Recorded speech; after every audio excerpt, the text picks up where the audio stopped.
So viewers, welcome back to my channel. Tuition সমস্ত কিছু পড়ি এখন ধরো একটু 12টা মতো আর একটু বানিয়েছি খাবারের জন্য। আমি বানিয়েছি মানে দুবেলার জন্য। আজকে হয়ে যাবে রাত্রেবেলাটা প্লাস কাল সকালে দুপুরটা রান্নাটা করতে হবে না, যেহেতু শীতকাল এখন খাবারগুলো বানিয়ে কি নষ্ট হয় না, এখানে ফ্রিজনে ফ্রিজের মধ্যে ভরে দেবো, তাও নষ্ট হয় না। ওকে, তো এখানে আমার চলছে ফুলকপি, আলু, টমেটো সমস্ত কিছু দিয়ে যেটা হয় এটা তরকারির মতো বানিয়ে দিয়েছি। আর এটা এখন ফুটছে, অলরেডি এখন 12টা বাজে আর আমার তো খিদে পেয়েছে, আমি চেনাচুরগুলো বসে খাচ্ছিলাম।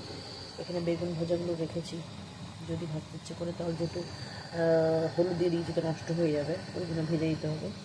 আর এখানে রেডি আলু ভাতে আর ডিম ভাতে দেওয়া ছিল। বাস এটা রেসিপিটা শেয়ার করতে হবে সঙ্গে। প্রথমে পেঁয়াজ, লঙ্কা, রসুন থেতো মানে যেরকম হয় কেটে কুটে রসুনটাকে থেতো করে সরষের তেলে ফ্রাই করে নেবে। তার সঙ্গে আমি এখানে এই জিরা পাউডারটা ইউজ করেছি, সানরাইজের, আর একটা সানরাইজের গরম মশলাটা ইউজ করেছি, ঠিক আছে, কারণ এর থেকে খেতে টেস্ট লাগে। মানে জিরা তো জানোই, জিরার টেস্টটাই এত সুন্দর যে খাবারটাকেই টেস্টি বানিয়ে দেয়। আর আমি তো মায়ের মতো বানাতে পারবো না এত সুন্দর করে, ওই জন্য এতগুলো কৃত্রিম উপায়ে বানানো যায় আর কি, এক্সট্রা কৃত্রিম উপায়ে মশলা অ্যাড করে। যাই হোক, তো এটা আমার প্রায় রেডি। এখানে আর বেশি তেল ইনভেস্ট করে লাভ নেই।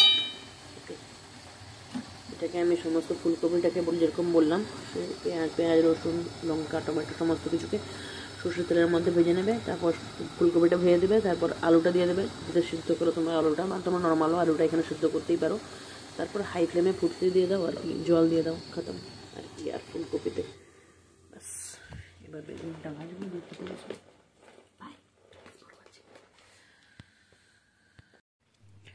So this is my dinner: চাवল, বাঁধাকপির তরকারি, বেগুন ভাজা, and that's me. Bye.